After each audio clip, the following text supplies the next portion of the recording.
Okay, what is up, y'all? Hopefully you guys are ready for another Dave Canales breakdown. This one is the post-Jets loss. Finally got a touchdown in the preseason, so I'm a little happy about that. But Dave has a lot of explaining to do about just how this team looked. Hopefully he has got a banger of a presser for us, because you're right here at Roll Coverage, home of the press conference breakdown, with your host, Nick. So without further ado, let's jump into the breakdown. Hey, I thought it was all over. Nope. They roll coverage.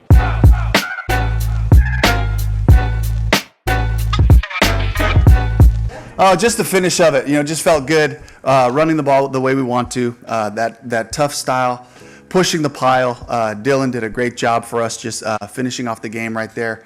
Jake organizing us with about 20 some odd seconds right there to get one more play off. I know everyone's kind of hoping at that, especially the Jets hoping, hey, we're going to take it in, but couldn't help it. Too good of an opportunity to finish. So I'm really proud of the way the guys did. Defensively, responding to adversity. 2 big returns got out. Flipped the field right away. Ended up in holding them to field goals on both of those. So I thought that was fantastic, the way the defense responded there. We came out pretty clean. A couple of guys to evaluate. Anthony Brown, we're evaluating something in his hand. And then Mike Boone, we thought might have had something. He came back and he would have been up at the end there. So anybody else I'm thinking of? Lamar Jackson, yeah, just being evaluated. So not a soft tissue, but something in his leg. So they pulled him out to make sure we could, get a look at it, and he wasn't able to finish. But I think that's it. Yes, Tay Davis, same thing, being evaluated. We're gathering information still right now, so we'll have more information tomorrow there. Okay, so obviously I wasn't really happy with it. We, of course, had a few moments where the defense, he's right, did actually come up. Trevin Wallace being one of the ones that I truly do not believe in, and I think this was one of his shining moments of the season. So if you're a Wallace fan, I think you should really relish in this moment that he had a good game. It's going to be a really interesting year for our Carolina Panthers. This rebuild is not a 1-year rebuild. It is a 2 or 3 year rebuild. So my expectations are very low. I'm in the 5 win category right now. I can see us winning more. I can see us escaping with 7, but we're going to have to really win some close games. This one obviously wasn't close for the majority of the game. It was a field goal battle, and then eventually, we were able to get a touchdown in there and kind of make it look respectable. But for the majority of the game, it was not. They were kind of keeping us close for a while, and then they finally just put pedal to metal and just got a few more points than us. And then, of course, like he said, at the very end, we're able to punch it in. More of a last-second touchdown. Didn't mean anything, wasn't going to win the game. It was just a morale booster for the team. Interesting choice, but hey, whatever. This is his team. I'm hoping he's going to lead us to the promised land. So, Any questions? Dave, on that final drive, Yeah. just running the ball down the field, was that more about kind of just establishing the identity that you guys want to run the football, or what went into the thought process there? Yeah, a combination of 2 things, just giving our guys an opportunity to feel what it feels like late in the game. We got to be able to run the ball, and in my mind, I'm imagining we're in this, 4-minute world. Can we finish with the ball? Can we finish all the way through, and the guys really came together. Couple guys really got to say thank you to Mason Brooks, who just got here, 2 days ago, and then Ike Butker, who got here yesterday. So spent time with Goody, with Joe, with Kali'i, Dean Petzing, all those guys just rallying around together to make sure we got through this game. So really 4 guys that have come to us in the last week, 2 in the last 2 days, and I just couldn't be happier with those guys being able to help us out and evaluate everybody tonight. Made the decision not to play the starters today. When Yeah. did you make that decision? And then we know you said you had to evaluate what you saw in practice. What Yeah. went behind that decision fully? Yeah, really just looking at the guys, the health of the full unit.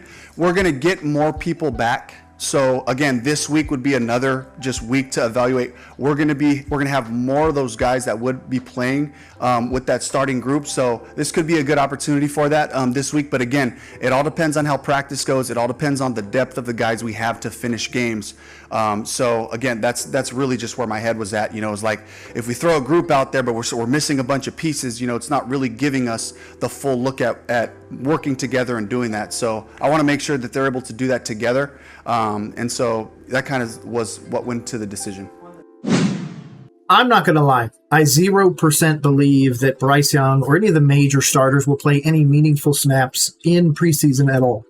I don't think that, barring the need for depth, any of them will play. That's just his philosophy, it seems like. I feel like this decision was made pretty much as soon as he was hired. As long as he had the depth to play other people, he wasn't going to play the starters. So I don't expect Bryce to get a single snap in the preseason. I don't expect really anybody like that to do that. So, like you said, we kind of need to manage injuries right now. I have said before, and I will continue to say, we have been bitten by the injury bug this year. So this is just a toss away year, man. We just need to get everybody through the season healthy and incrementally improving, getting ready for next year. That obviously goes back to what Dan Orlovsky said, where you can't start evaluating Bryce until 2025.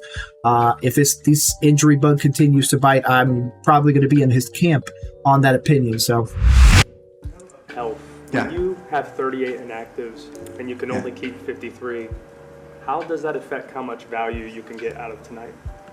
Yeah, every single play, every time these guys have an opportunity to show us who they are, to show us how they can help us. We're looking for the style of play. We're looking for the tough, aggressive finishes. We're looking for guys to be heady in situations, whether it's third down or red zone or whatever situation might come up. So this is gold. This is gold for the guys that get these opportunities to play on special teams. That's a big thing for us. If a guy can cover a kick, if he can, be a reliable blocker in the return game, these things really speak volumes for our group. So love the opportunity for them. Yeah, plus Dave is known for establishing the run, really wanting to do that first. Runs on first down. We heard in a previous video, which if you haven't watched it, it was what Bucks believed in Dave Canales, or what Bucks fans thought of Dave Canales, and it's a very interesting one. They definitely say he's a run commit first guy, so that makes Brooks a solid pick with that. The establishing of the offensive line, he liked to run a lot of mid-zone runs right behind the guard rather than the tackle, which would make sense. Now he's going to try and run him behind Damian or behind Robert rather than Icky. So I think that's an interesting choice. And then obviously this is going to continue to be a theme, this run first, this slow offense, and everything like that. So that's going to be a big concern moving forwards, and something that I think nobody's talking about now. This is going to be a very slow to get going offense. The Chuba follow-up testing confirm your earlier thoughts that it was okay? Yeah, he was. So he came out clean there. So we'll get him back out on the field this week, and we'll be able to continue to work as a group. Dave, Demond Richardson had the big play tonight, the interception. How would you say his camp has been, his preseason has been? Yeah, I mean, for him, it's every day is new lessons, learning different coverages, leverage and all that. And the cool part about Demani is he had an opportunity tonight. He took advantage of it. Sometimes we get those ops and the guy either can or can't come up with the ball. And so he did a fantastic job of finishing that play, putting us in a good situation, getting us back on the board and really making it, a 3-point game at that point. So that was awesome. Dave, to follow up on that, he had a big performance Monday. He had those 2 picks there. How much especially during training camp when you're practicing so much and for so long and in hot weather, how much can that carry over to these games in your experience? Yeah, you hope to see the guys making plays, whether it's, in the receiver room or the secondary. You love seeing those guys. Okay, practice is one thing now. Can he carry it over to the game? So just a great opportunity on an overthrow, so I was fired up for him there. It's interesting how he's choosing to handle this. Again, he seems a little bit more rushed today. This is a very short press conference, under 10 minutes. When it's a good one and he really gets going and talking and explaining stuff, it's normally a 13, 14. I've seen him even a tiny bit higher than that. But this one is going to be a pretty quick one. We're already over halfway through it, and I think he's kind of giving the ball away a little bit. He's telling you he's going to establish the run. The secondary is going to be ball hawking as much as they can. They're going to be the ones that need to put us into positions to score. That's going to be how we win games. This defense needs to just flip the field for us, and then put Bryce in, on a 30, 40-yard line somewhere, and then really give him the opportunity to establish that run. Quick play action pass, boom, touchdown, and we are off and rolling. That's what I hope we see. Whether or not it's reality is something completely separate. Talking about backup cornerbacks, Jameson, did he help his cause? Jameson did a great job. DiCaprio Boodle made some nice plays today. Lamar Made some fantastic plays on the ball tonight. Shaw Smith-Wade was all over the field, at corner. Made a nice play in the end zone, on a go ball op, and then really looked savvy in there at the nickel spot. So that group is really making a statement for themselves as we go forward. How beneficial is it going to be for you as a play caller to have your full group out there, to have live reps before the season starts? Yeah, I mean, you'd love to, You would love to, which means he's not going to do it. And the first time that all the starters are on the field, both offense and defense together, of course, barring guys that are injured, it's going to be week 1. I'm telling you right now, it is 8/9/2024. That's what's going to happen, guys. I'm sorry. But we've had a ton of reps and a lot of practice time, and it really is just about getting our full group healthy so we can function together, whether that's in practice or the game. How much do you hold back from your preseason game plan when you're doing your play calling? It's our run game. It's the core of what we do. We have some thises and that's off of those things, but the run game and then the keepers, the boots, that's like really the heart and soul of it. So, it'll look like that. We'll be able to take those high percentage completions, and it really helps the run game when you're able to hit those boots and all that. So the part that we just need to see more of, with our group that's out there is just third down, just making sure that our protections are right, making sure we're throwing and catching. There were some tight plays we didn't make today, some good opportunities down the field. Would have loved to see us come up with a couple of those. So that's the part where we got to continue to grow. Where do you stand on this group of corners with Dane Howell? Yeah. You going with this group in the opener or adding another piece? We'll see. So these guys have really to answer that the right way, we have to respect these guys' opportunity, and we call them out there they're out there the whole entire game. Some great film to evaluate, and we start with us. Start evaluating and competing in our rooms, and then we'll see what happens after that. Amir was still in pretty late tonight. What was the idea? What were you looking to see from him over the full 4 quarters almost? Yeah, just trying to give him opportunities to show what he can do, as a receiver, certainly as a returner. He's been reliable. He's been doing the things we've asked of him. Got a couple of short pass opportunities. Would love for the ball to get pushed down there to him down the field at some point to see what he can do there. But I'm really pleased with Amir and what he's done so far in camp. So just trying to increase the amount of opportunities. And while I love that for some fringe guys, like you said before, 38 of 53 are already decided. So we're really picking on like one, at most 2 wide receiver spots. And at this point, I think TMJ probably secures that position, unfortunately. And it's probably David Moore from the reports that I'm seeing, because Coker wasn't able to really break out.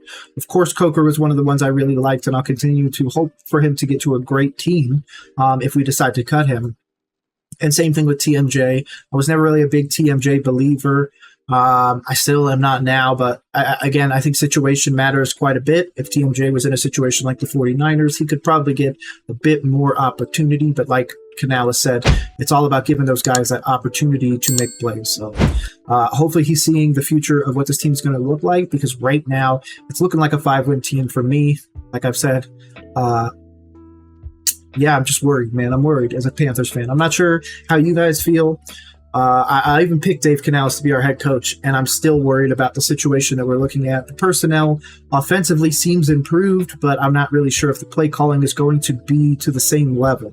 So hopefully he's able to show us something in this last preseason game coming up. Or again, I believe that we're not going to be able to see all the starters till week 1. That's going to be a tough one. Tough one on fans for sure. It'd be okay if Bryce doesn't play next week and just doesn't play throughout the whole. We'll evaluate this week, and I'll let you guys know at the end. Thank you very much, Coach. Cass. J.B. Robinson led all tacklers tonight. What has he done to kind of set himself apart at that safety? Yeah, good, tough football, versatility, playing nickel, playing safety. He's on all the teams, so plays with great energy. A beautiful play in the post right there. It was a bang play. The official saw it as a pass interference. We all knew it was a really good play, and it was marginal. It was quick, But for him to be able to continue to make those plays, finishing off tackles on runs, you just see him flying around all over the field. That's the style of football that we want to play on defense. All right, thank you very much, Coach. Thank you. Hey, no, thank you, Dave, for this press conference. Again, that hyper-athletic guy is something that we went after in the draft. That's the big Trevin Wallace pick, in my opinion. We're starting to see that physicality on the defense, but again, I feel like they're just trying to disrupt those passing lanes and trying to get their hands up to get those balls in the defensive hands, again, to flip field position and put Bryce in a position to succeed, which, when he's protected, he is incredibly accurate. Is he going to actually be able to stay protected the whole season? We already have 2 linemen that were kind of milking the time before they have to play in Damian and Robert. So I'm worried there. But overall, this season is going to be an interesting one. Dave Canales has my full support. The personnel is pushing in the right direction. And obviously, if we can establish a good run game, we are going to be in the catbird seat in a lot of these games. Now, I want to know your thoughts. Did you think that this Jets performance was good enough? Because I didn't love it. Again, we had to wait to the literal last second to score a touchdown. The first touchdown we've scored in 4 straight games, including the last 2 of last season. I'm not happy that that's where we're looking at offensively, but obviously it's going to take time to build. Hopefully you're ready to sit here and enjoy all these breakdowns with me, Nick, at Roll Coverage, home of the press conference breakdown. Make sure you subscribe. Make sure you do all the bit. I'm always going to be around here to support you guys. And again, if you guys want to be a part of Roll Coverage, make sure you send me an email at the email below. Otherwise, have a great rest of the day. Peace.